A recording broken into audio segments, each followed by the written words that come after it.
Vlog. What's up, guys? Laura Pintaro here. Welcome to my vlog. That's right, vlog. You guys, I am so ready for this episode. I upgraded the mic, dimmed the lights, and now I can finally pronounce vlog. Mwah! Let's go!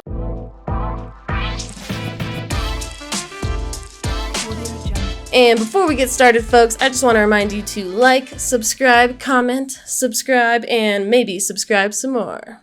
In this video, I want to talk about things to avoid in a photography and videography career and mistakes that I've made personally in the past. And hopefully it helps you not make these mistakes and not do the same things that I've done and probably many other videographers have done. Okay, number one, forgetting stuff.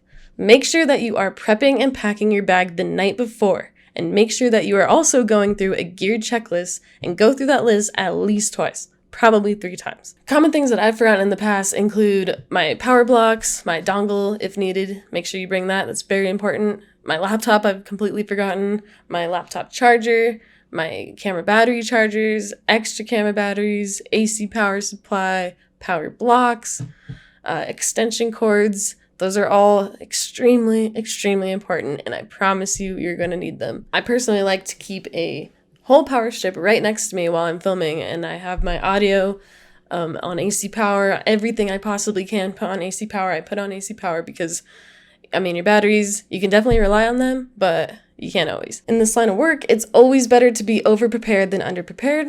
I personally bring all of my gear to all of my shoots because I never know when something's going to come up and I'm going to need something that I normally don't in that situation.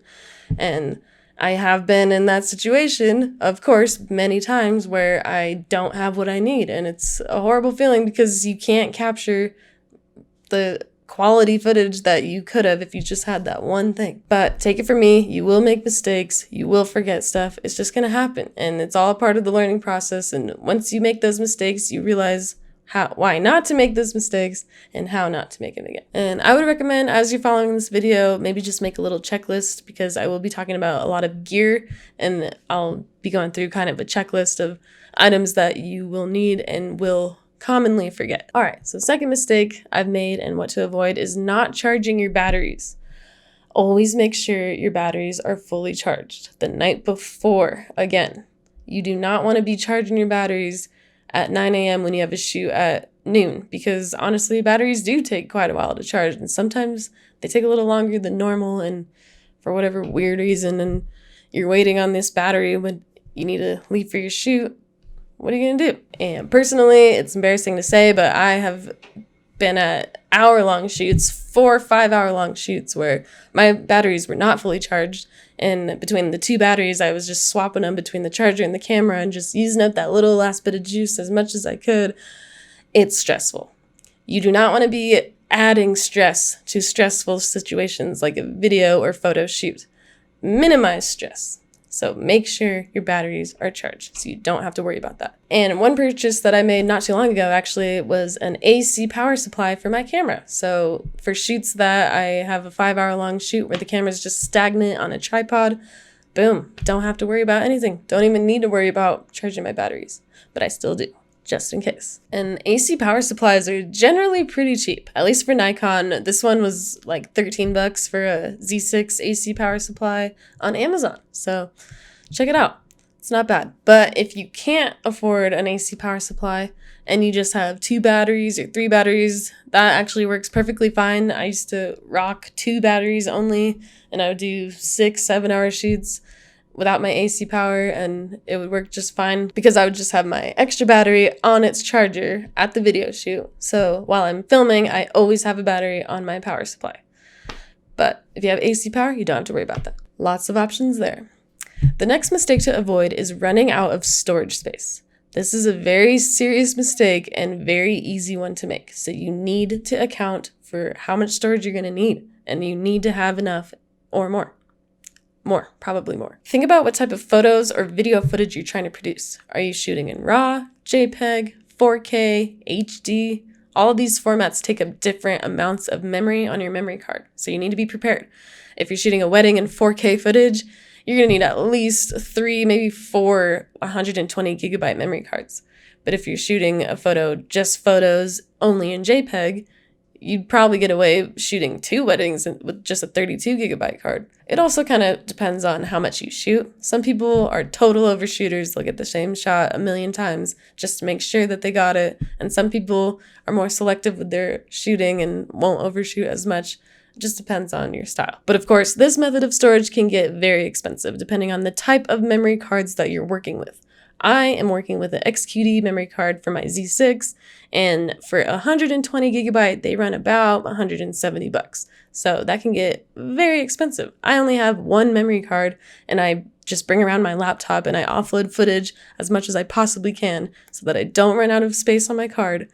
And with that, with my laptop, I make sure that I have extra hard drives so I don't run out of space on my laptop either.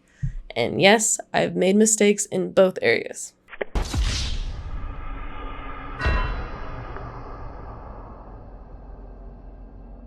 So whatever method of memory you have, memory cards, laptop, hard drives, just make sure you have ample memory and more. You do not want to be running out of memory.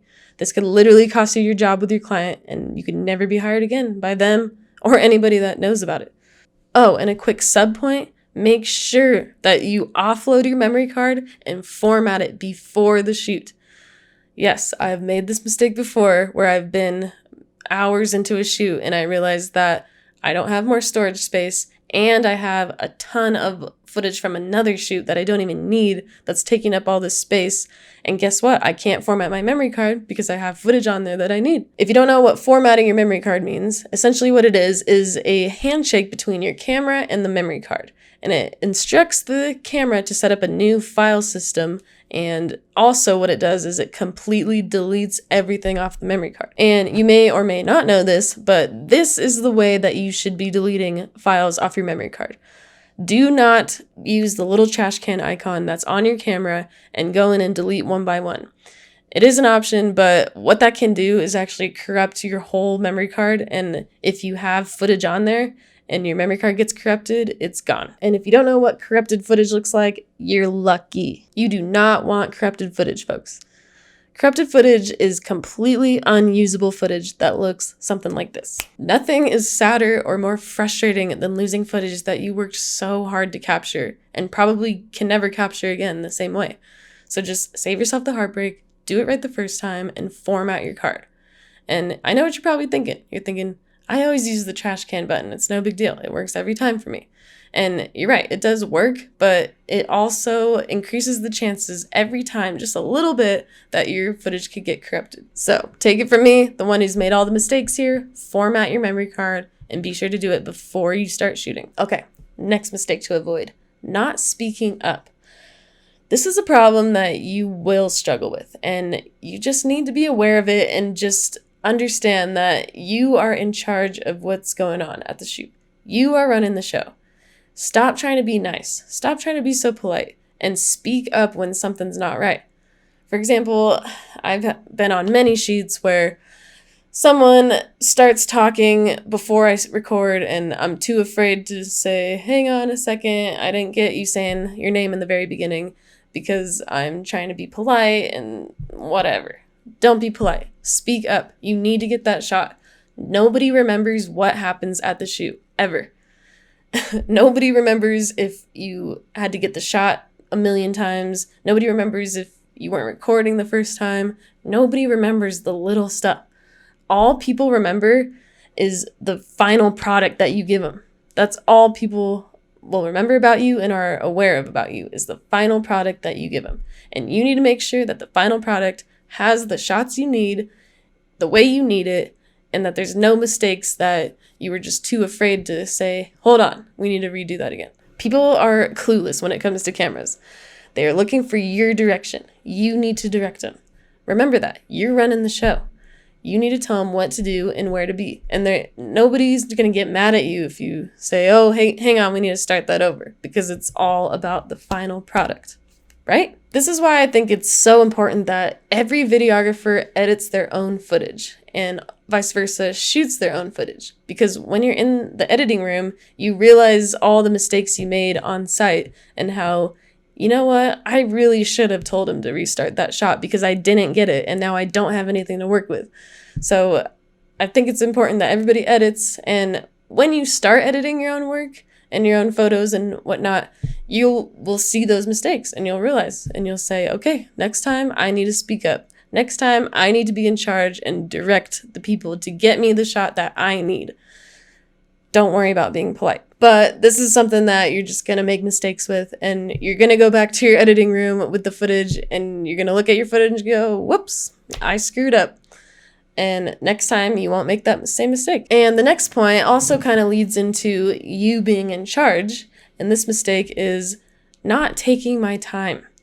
You need to take your time. You know what you need to do and take your time setting up. I've had clients in the past that are rushing me while I'm setting up. And I mean, of course you want to be timely and prompt for your client, but at some point you can only move so fast. And sometimes you need to communicate that to them. You could just politely say, hey, I got a lot of gear and I want to make sure that this gear is set up correctly. And I need a little extra time to do that.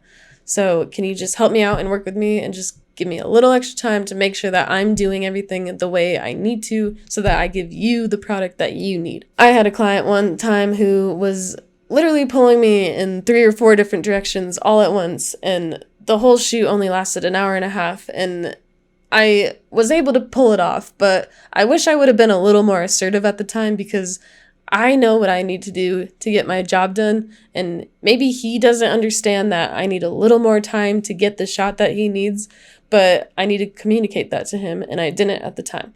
I just kind of ran around as fast as I could, and I pulled it off, but it was very stressful, and in that sense, you just need to tell your client, hey, I just need more time. And obviously, I'm not saying to literally take your time, because you obviously need to work with hustle and in a purposeful manner.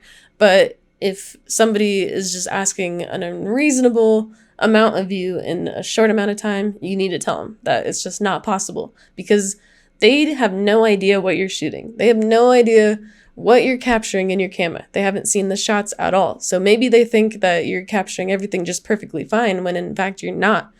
And you need to communicate that to them because you want to make sure that the piece or the photos comes out in their expectations. Okay, next mistake to avoid is not testing your audio equipment. Audio is probably one of the most important videography aspects that you need to capture. And it's fairly simple to capture crystal clear audio, but it needs to be done meticulously. And audio equipment can be very finicky, so make sure that you test your audio equipment the night before, right before the shoot, and all during the shoot. You also need to make sure that you have headphones and that you're monitoring the audio constantly, because you never know if there could be a sudden spike in volume or static or any other type of artifact in the audio. It could come from anywhere, honestly, and could happen at any point. So you need to make sure that you're monitoring that at all times. And like I said, audio equipment can be very finicky. I record with a Zoom recorder and I love it. It's crystal clear, but somehow there's always some weird setting that I put on from the last time, and it always takes me a few minutes to figure out what's going on. Anyway, just test your audio equipment. Just test it. Next mistake to avoid is don't be afraid to ask for help, even if it means pissing someone off.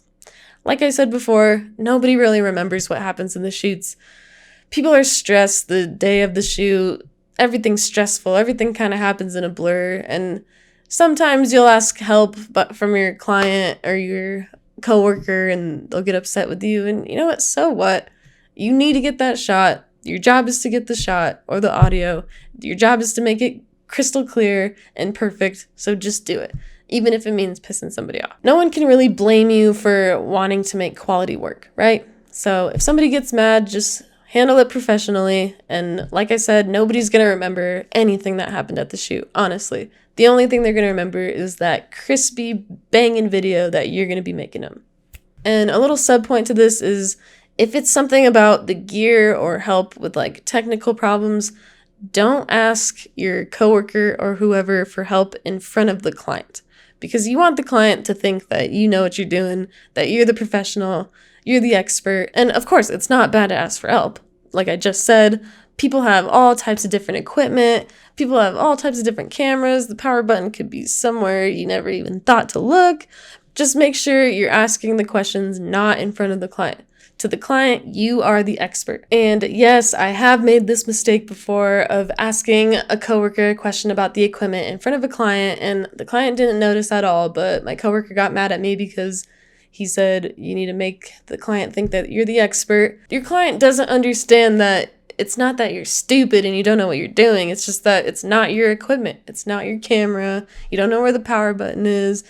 Little things like that. So politically, just try to convey yourself as the biggest expert around when you're around your client. And a sub point to this is be careful what you say around your client. I mean, like I just said, be careful about the questions you ask around your client, but also just what you talk about yourself around your client. Like, try to picture all your clients as your grandparents. What would you say around your grandparents? What would you not say around your grandparents? Don't say those things around your clients.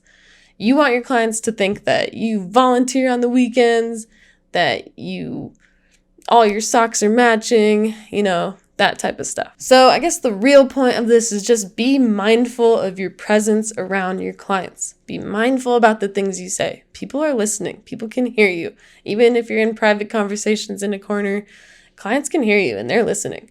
They're listening to see who you are and how you deal with stuff. So just be mindful. Another mistake to avoid, and one that I actually have not made, the only one that I have not made, is don't add your clients on social media after shoots. It's just weird and unprofessional, and just don't do that. And the last mistake of this video to avoid is not knowing your stuff. This one is obvious. You have to know your stuff. You have to be knowledgeable in the craft that you're being paid for, right? And I know that there's tons of self-taught photographers out there. I'm personally friends with a self-taught photographer of like 15 years, something insane like that, and she's killing it. She does great with her clients. She's booked all summer with weddings. But I do think it is just important that you invest time in knowing the technological side about stuff. Because when it comes to editing and processing your media and your files, you need to know this kind of stuff.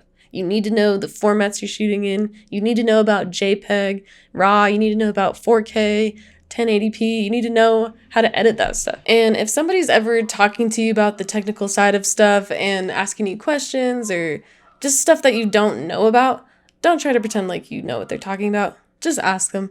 It'll benefit you in the long run to just ask them and to just know instead of pretending like you know and still not knowing and looking like an idiot.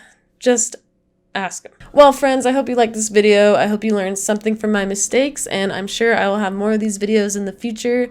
Let me know if this helped you in any way or if there's anything else you'd like to see. And be sure to smash that subscribe button and that like button with a literal hammer. A literal hammer. If you don't smash it with a hammer, I don't want it. I don't want it. Just kidding. Hope you enjoyed. Thank you so much.